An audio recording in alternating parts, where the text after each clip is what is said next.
Hello student, তোমাদের সবাইকে স্বাগত জানাচ্ছি আরো একটি ক্লাসে। এই ক্লাসে আমরা আলোচনা করব অম্লত্ব এবং ক্ষারকত্ব নিয়ে।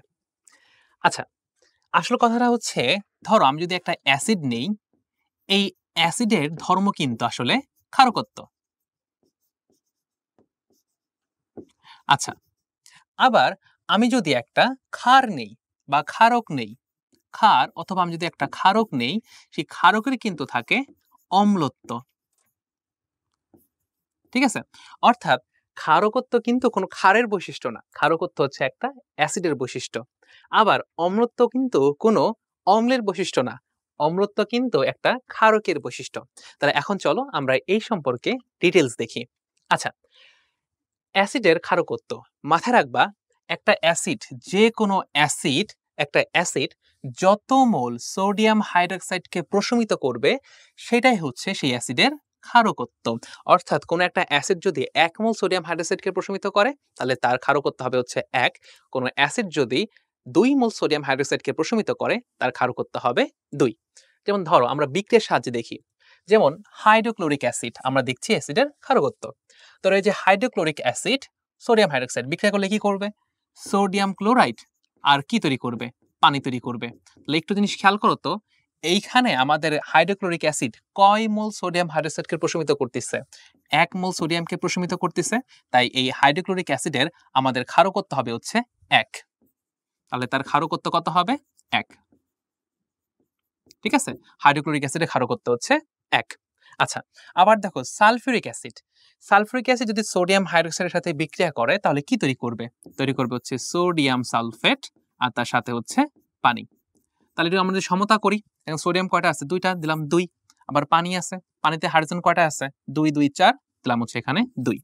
তাহলে সালফিউরিক অ্যাসিড এইখানে কয় মোল সোডিয়াম হাইড্রোক্সাইডকে প্রশমিত করলো? 2 মোল। তাহলে এইখানে সালফিউরিক অ্যাসিড এর ক্ষারকত্ব কত হবে? এর ক্ষারকত্ব হবে হচ্ছে 2। তারপর দেখি phosphoric acid, phosphoric acid sodium হাইড্রোক্সাইডের সাথে বিক্রিয়া করলে তৈরি করবে হচ্ছে সোডিয়াম ফসফেট, সোডিয়াম ফসফেট। মাথায় রাখবা, সোডিয়ামের জারণ মান কত? 1, তাই ফসফেটকে দিবে 1। আর ফসফেটের জারণ মান কত? 3, তাহলে সোডিয়ামকে দিবে কত? 3। তাহলে তৈরি হবে কি? Sodium phosphate. আর কি তৈরি করবে? আমাদের পানি। এখানে ফসফেটের চার্জ কিন্তু 3-। আচ্ছা, আমরা সমতা করি, সোডিয়াম 3টে আছে, দিলাম হচ্ছে এখানে 3। পানি পানিতে হাইড্রোজেন করা হয়ে গেল 3 আর 3 6, দিলাম হচ্ছে এখানে 3। তাহলে খেয়াল করো তো, ফসফরিক অ্যাসিড এটা কয় মোল সোডিয়াম হাইড্রোক্সাইডকে প্রশমিত করলো? 3 মোল। তাহলে এই ক্ষেত্রে ফসফরিক অ্যাসিড এর ক্ষারকত্ব দাঁড়াবে হচ্ছে আমাদের 3।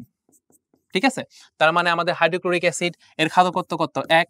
সালফিউরিক অ্যাসিড এর ক্ষারকত্ব কত? 2। ফসফরিক অ্যাসিড এর ক্ষারকত্ব হচ্ছে 3। ঠিক একইভাবে যদি এবার আসি ফসফরাস অ্যাসিড, ঠিক আছে, ফসফরাস অ্যাসিড, একটা কথা তোমাদের কি মনে আছে? তোমরা যদি তুল্য সংখ্যা এবং তুল্য ভর ভিডিওটা দেখো, সেখানে কিন্তু এই যে ফসফরাস অ্যাসিড তার জারণ মান বা তার তুল্য সংখ্যা উল্লেখ করা ছিল। সেখানে ফসফরাস অ্যাসিডের তুল্য সংখ্যা ছিল হচ্ছে 2। অর্থাৎ যদি ফসফরাস অ্যাসিড যদি ভাঙে, খেয়াল করো, যদি কোনো একটা ফসফরাস অ্যাসিড যদি ভাঙে তাহলে সে তৈরি করবে হচ্ছে 2টা H+ তৈরি করবে এবং একটা বাইফসফেট তৈরি করবে।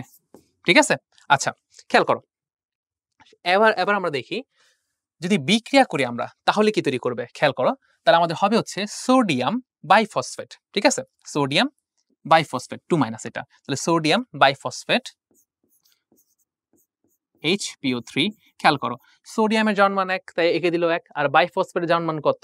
2- একে দেবে হচ্ছে 2। তাহলে সোডিয়াম বাইফসফেট এবং প্লাস প্লাস হচ্ছে কি তৈরি করবে? ওয়াটার তৈরি করবে, ওয়াটার। আচ্ছা, এখন আমরা সমতা করি, এখানে সোডিয়াম কয়টা আছে? 2টা, দেই হচ্ছে এখানে 2। এরপর আমরা হাইড্রোজেনের সমতা করি, হাইড্রোজেন কয়টা আছে? 2 আর 3 কত? 5। এখানে কয়টা আছে? 1 আর 2। তাহলে আমরা এখানে 2 দিয়ে দিই, তাহলে কত হবে? 2 2 4 আর হচ্ছে 1 5, সমতা হয়ে গেছে। এইবার দেখা তো, সোডিয়াম আমাদের ফসফরাস অ্যাসিড সোডিয়াম হাইড্রোক্সাইডকে কত মোল প্রশমিত করলো? 2 মোল সোডিয়াম হাইড্রোক্সাইডকে প্রশমিত করলো। তার মানে এই যে ফসফরাস অ্যাসিড এর ক্ষারকত্ব কত? 2। ঠিক আছে, আচ্ছা তারপর দেখো carbon dioxide, carbon dioxide sodium হাইড্রোক্সাইডের সাথে বিক্রিয়া করলে তৈরি করবে হচ্ছে সোডিয়াম কার্বনেট আর তার সাথে হচ্ছে পানি। তাহলে আমরা সমতা করি, সমতা করলে আমাদের এখানে কত আসবে? 2। আর পানির ক্ষেত্রে সমতাটা হয়ে আছে। তাহলে দেখো কার্বন ডাইঅক্সাইড কত মোল সোডিয়াম হাইড্রোক্সাইডকে প্রশমিত করলো? 2 মোল সোডিয়াম হাইড্রোক্সাইডকে প্রশমিত করলো। তাহলে কার্বন ডাই অক্সাইডেরও ক্ষারকত্ব কত হবে? 2। ঠিক আছে? এবার দেখো ফসফরাস পেন্টাঅক্সাইড। ফসফরাস পেন্টাঅক্সাইড যদি সোডিয়াম হাইড্রোক্সাইডের সাথে বিক্রিয়া করে তাহলে এখানে তৈরি হয় হচ্ছে সোডিয়াম ফসফেট। মনে আছে ফসফেটের চার্জ কত? 3 মাইনাস, তাই সোডিয়ামকে দিল 3, সোডিয়াম ফসফেট, এবং তৈরি করে হচ্ছে আমাদের পানি। তাহলে খেয়াল করো তো এখানে ফসফরাস কয়টা আছে? 2টা। এখানে আছে কয়টা? একটা। তাহলে আমরা এখানে দিলাম কত? 2। তাহলে সোডিয়াম কয়টা হয়ে গেল? 6টা।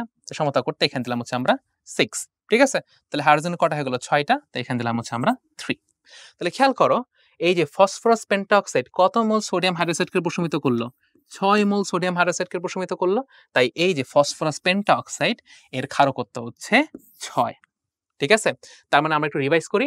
হাইড্রোক্লোরিক অ্যাসিড এর ক্ষারকত্ব 1, সালফুরিকের ক্ষারকত্ব 2, ফসফরিকের ক্ষারকত্ব 3, ফসফরাস এর ক্ষারকত্ব 2, কার্বন ডাইঅক্সাইডের ক্ষারকত্ব 2, ফসফরাস পেন্টাঅক্সাইড এর ক্ষারকত্ব হচ্ছে 6। অর্থাৎ অ্যাসিডের কি থাকে? ক্ষারকত্ব থাকে। আচ্ছা, এবার আমরা একটা জিনিস রিকল করি, খেয়াল করো। হাইড্রোক্লোরিক অ্যাসিড এর ক্ষারকত্ব কত ছিল? এর ক্ষারকত্ব ছিল হচ্ছে আমাদের 1। তাই এইটাকে আমরা বলতে পারি 1 ক্ষারীয় অম্ল। 1 ক্ষারীয় অম্ল। ঠিক আছে? আচ্ছা, আবার সালফিউরিক অ্যাসিড এর ক্ষারকত্ব কত ছিল? সালফিউরিক অ্যাসিডের ক্ষারকত্ব ছিল হচ্ছে 2। ঠিক আছে? তাই এটাকে আমরা বলতে পারি দ্বিক্ষারীয় অম্ল। দ্বিক্ষারীয় অম্ল। একটা জিনিস খেয়াল করো, সেটা হচ্ছে এই যে 1 ক্ষারীয় অম্ল, এটা কিন্তু আমরা ইংলিশে বলা হয় মনোপ্রোটিক অম্ল।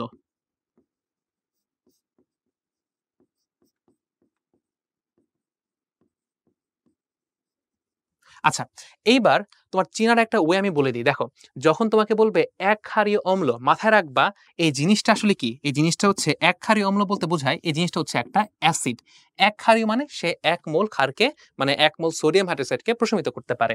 আবার দেখো দ্বিক্ষারীয় অম্ল বলতে আমরা কাকে বুঝি? Sulphuric acid. অর্থাৎ এটা কি একটা অম্ল বা অ্যাসিড যে কি করতে পারে? 2 মোল সোডিয়াম হাইড্রোক্সাইডকে প্রশমিত করতে পারে। এই নামগুলো কিন্তু মাথায় রাখা জরুরি। আচ্ছা, এবার আসি আমরা দেখলাম অ্যাসিডের ক্ষারকত্ব। তাহলে এবার আমরা কি দেখব? ক্ষারকের অম্লত্ব। মাথায় রাখবা কোনো ক্ষারক, যে কোনো ক্ষারক যত মোল হাইড্রোক্লোরিক অ্যাসিডকে প্রশমিত করে সেটাই হচ্ছে সেই ক্ষারকের অম্লত্ব। অর্থাৎ একটা ক্ষারক যদি 1 মোল হাইড্রোক্লোরিককে প্রশমিত করে তার ক্ষারকত্ব, তার অম্লত্ব হবে হচ্ছে 1। কোনো ক্ষারক যদি 2 মোল হাইড্রোক্লোরিক অ্যাসিডকে প্রশমিত করে তার অম্লত্ব হবে 2। ঠিক আছে? আচ্ছা, তাহলে আমরা দেখি। দেখো, এই যে ক্ষারক, আমরা ক্ষারকে কি বের করব? অম্লত্ব। ঠিক আছে? মাথায় রাখবা ক্ষারকের কিন্তু অম্লত্ব থাকে। আচ্ছা, দেখো সোডিয়াম হাইড্রোক্সাইড আর হাইড্রোক্লোরিক অ্যাসিড যদি আমরা বিক্রিয়া করি তাহলে এখানে কি তৈরি করে? তো তৈরি করবে হচ্ছে আমাদের সোডিয়াম ক্লোরাইড, আর তার সাথে হচ্ছে আমাদের পানি। তাহলে খেয়াল করো তো, এই যে সোডিয়াম হাইড্রোক্সাইড কত মোল হাইড্রোক্লোরিককে প্রশমিত করলো? 1 মোল হাইড্রোক্লোরিক অ্যাসিডকে প্রশমিত করলো। তাই এই যে ক্ষারক বা ক্ষার, এই ক্ষারের অম্লত্ব কত হবে? এই ক্ষারের অম্লত্ব হবে হচ্ছে 1। ঠিক আছে? আচ্ছা, তারপরে দেখো আবার ক্যালসিয়াম অক্সাইড প্লাস হচ্ছে হাইড্রোক্লোরিক অ্যাসিড বিক্রিয়া করলে কি তৈরি করবে? ক্যালসিয়াম ক্লোরাইড, আর তার সাথে হচ্ছে পানি। তাহলে সমতা করি। ক্লোরিন কয়টা আছে? 2টা, দিলাম হচ্ছে এখানে 2। পানি সমতা হয়ে গেছে। আচ্ছা, ক্যালসিয়াম অক্সাইড কত মোল হাইড্রোক্লোরিক অ্যাসিডকে প্রশমিত করলো? 2 মোল, তাই না? তাহলে সেই ক্ষেত্রে ক্যালসিয়াম অক্সাইডের অম্লত্ব কত হবে? 2। ঠিক আছে? আবার দেখো তারপরে অ্যালুমিনিয়াম হাইড্রোক্সাইড প্লাস হচ্ছে হাইড্রোক্লোরিক অ্যাসিড। দেখো এখানে বিক্রিয়া করলে কি তৈরি করবে? অ্যালুমিনিয়াম ক্লোরাইড তৈরি করবে। আর কি তৈরি হবে আমাদের এখানে? পানি। আমরা সমতা করি। ক্লোরিন 3টা আছে হচ্ছে এখানে 3, হাইড্রোজেন কয়টা? 6টা, দিলাম হচ্ছে এখানে 3। তাহলে অ্যালুমিনিয়াম হাইড্রোক্সাইড কত মোল হাইড্রোক্লোরিক অ্যাসিডকে প্রশমিত করে? 3 মোল হাইড্রোক্লোরিক অ্যাসিডকে প্রশমিত করে। তাই সেই ক্ষেত্রেও তার অম্লত্ব কত হবে? 3 হবে। ঠিক আছে? অর্থাৎ কোনো একটা ক্ষার বা ক্ষারক যত মোল হাইড্রোক্লোরিক অ্যাসিডকে প্রশমিত করতে পারে সেটাই হচ্ছে সেই ক্ষারকের অম্লত্ব। ঠিক আছে? আচ্ছা, সবার লাস্টে আমাদের কি আছে? অ্যালুমিনিয়াম অক্সাইড প্লাস হচ্ছে হাইড্রোক্লোরিক অ্যাসিড। আচ্ছা, খেয়াল করো অ্যালুমিনিয়াম অক্সাইড আর হাইড্রোক্লোরিক অ্যাসিড বিক্রিয়া করলে কি তৈরি করবে? আবারও অ্যালুমিনিয়াম ক্লোরাইড প্লাস হচ্ছে আমাদের পানি। খেয়াল করো তো, আমরা যদি সমতা করি তাহলে দেখো আমাদের এখানে ক্লোরিন আছে কয়টা? 3টা, বাট এখানে অ্যালুমিনিয়াম কয়টা আছে 2টা, তাই আমরা এখানে দিলাম হচ্ছে 2। তাহলে ক্লোরিন কয়টা হয়ে যায় 6টা, দিলাম হচ্ছে এখানে 6। তাহলে হাইড্রোজেন 6টা, তাই এখানে দিলাম আমরা 3। তাহলে দেখো আমাদের সমতা হয়ে গেছে। এবার দেখো অ্যালুমিনিয়াম অক্সাইড কয় মোল হাইড্রোক্লোরিক অ্যাসিডকে প্রশমিত করে? 6 মোল হাইড্রোক্লোরিক অ্যাসিডকে প্রশমিত করে। তার মানে অ্যালুমিনিয়াম অক্সাইডের অম্লত্ব কত হবে? এর অম্লত্ব হবে হচ্ছে 6। তাহলে আমরা একটু রিকল করি। রিকল করলে কি দাঁড়ায় আমাদের? সোডিয়াম হাইড্রোক্সাইডের অম্লত্ব হচ্ছে 1, ক্যালসিয়াম অক্সাইডের অম্লত্ব 2, অ্যালুমিনিয়াম হাইড্রোক্সাইডের অম্লত্ব 3, আর অ্যালুমিনিয়াম অক্সাইডের অম্লত্ব হচ্ছে 6। আচ্ছা, এইবার আমরা একটা জিনিস দেখি। এই যে সোডিয়াম হাইড্রোক্সাইড, এই সোডিয়াম হাইড্রোক্সাইডের আমার অম্লত্ব ছিল কত? 1, তাই না? আবার দেখো ক্যালসিয়াম অক্সাইড, এর অম্লত্ব ছিল কত? 2, তাই তো? ওর অম্লত্ব 1, তাই এটাকে আমরা বলতে পারি 1 অম্লীয় ক্ষার। 1 অম্লীয় ক্ষার, ঠিক আছে? 1 অম্লীয় ক্ষার, আর ইংলিশে বললে মনোপ্রোটিক ক্ষার।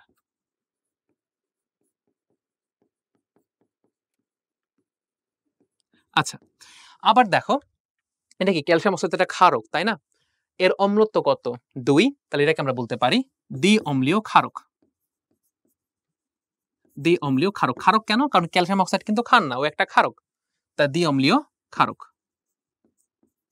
আচ্ছা, তাহলে জিনিসটা খেয়াল করো, ক্ষারের কি থাকে? অম্লত্ব। তাই এটাকে আমরা কি বলি? 1 অম্লীয় ক্ষার। যদি কোথাও তুমি লাইনটা পাও যে 1 অম্লীয় ক্ষার বলছে, 1 অম্লীয় ক্ষার মানে কি? জিনিসটা আসলে ক্ষার, আর 1 অম্লীয় বলতে সে 1 মোল হাইড্রোক্লোরিক অ্যাসিডকে প্রশমিত করতে পারে। আবার দ্বি অম্লীয় ক্ষারক যদি বোঝো, তার মানে সেটা কি একটা ক্ষারক বা ক্ষার, সেটা একটা ক্ষারক বা ক্ষার, সে কি করতে পারে? দ্বি অম্লীয় মানে 2 মোল হাইড্রোক্লোরিক অ্যাসিডকে প্রশমিত করতে পারে। তাহলে এখন তোমাদের একটা বিষয় লক্ষ্য করতে হবে, সোডিয়াম হাইড্রোক্সাইডের আরেক নাম কি? 1 অম্লীয় ক্ষার বা মনোপ্রোটিক ক্ষার, ঠিক আছে? ঠিক একইভাবে যদি হাইড্রোক্লোরিক অ্যাসিডের কথা বলি, হাইড্রোক্লোরিক অ্যাসিডের ক্ষারকত্ব কত ছিল? 1। এটাকে আমরা কি বলি? 1 ক্ষারীয় অম্ল বা মনোপ্রোটিক অম্ল। এবার আসো এটার আমরা ডিটেইলস যে সংজ্ঞাটা, সেই সংজ্ঞাটা দেখি। খেয়াল করো, অ্যাসিডের ক্ষারকত্ব আমরা কি বলছিলাম? যে একটা অ্যাসিড যত মোল সোডিয়াম হাইড্রোক্সাইডকে প্রশমিত করতে পারে সেটাই হচ্ছে তার ক্ষারকত্ব, তাই না? তাহলে খেয়াল করো, 1 মোল কোন অম্ল দ্বারা যত মোল সোডিয়াম হাইড্রোক্সাইডকে পূর্ণ প্রশমিত করা হয়। এখন দেখো সোডিয়াম হাইড্রোক্সাইডের একটা নাম ছিল না? কি নাম ছিল? ওই যে 1 অম্লীয় ক্ষারক অথবা কি মনোপ্রোটিক ক্ষারক, ঠিক আছে? পূর্ণ প্রশমিত হয় ক্ষারকের ওই মোল সংখ্যাকে বলা হয় অম্ল বা অ্যাসিডের ক্ষারকত্ব। অর্থাৎ কোন একটা অ্যাসিড যত মোল সোডিয়াম হাইড্রোক্সাইড বা পটাশিয়াম হাইড্রোক্সাইডকে প্রশমিত করতে পারবে সেটাই হচ্ছে সেই অ্যাসিডের ক্ষারকত্ব।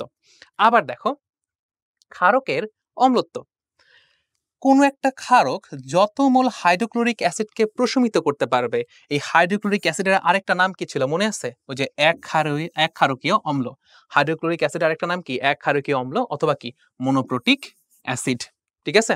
অর্থাৎ কোনো এক মোল কোনো ক্ষারক দ্বারা যত মোল হাইড্রোক্লোরিক অ্যাসিড, যার একটা নাম কি এক ক্ষারকীয় অম্ল বা মনোপ্রোটিক অ্যাসিড, পূর্ণ প্রশমিত হয়, ওই মোল সংখ্যাকে ক্ষারকের অম্লত্ব বলে।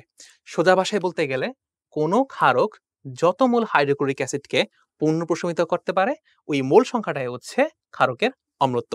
আর একটা সাবধানতা, সেটা হচ্ছে অবশ্যই মাথায় রাখবা, আমাদের অম্লের থাকে ক্ষারকত্ব এবং ক্ষারকের থাকে অম্লত্ব। তো এই ছিল আমাদের অম্লত্ব এবং ক্ষারকত্ব। আশা করি সবাই বুঝতে পেরেছো। দেখা হবে নেক্সট ভিডিওতে।